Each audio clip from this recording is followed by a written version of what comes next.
till it locks all the way to the right, just like that, and that's 30 degrees. And then we'll turn back the other way to the left until it locks, and it looks like 25 degrees.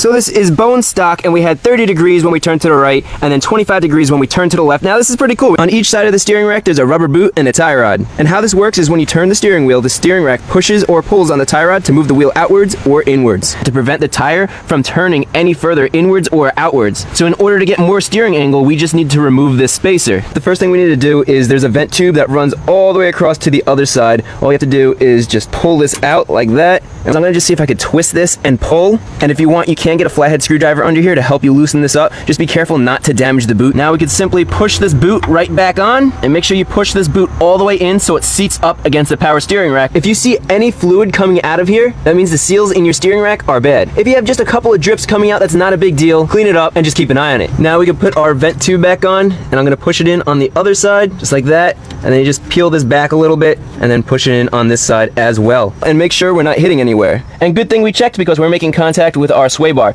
Let's turn the wheel the other way and make sure we don't have any issues in that direction. And in this direction, there is plenty of room, so there's nothing to worry about. And without removing the sway bar or doing any major modifications,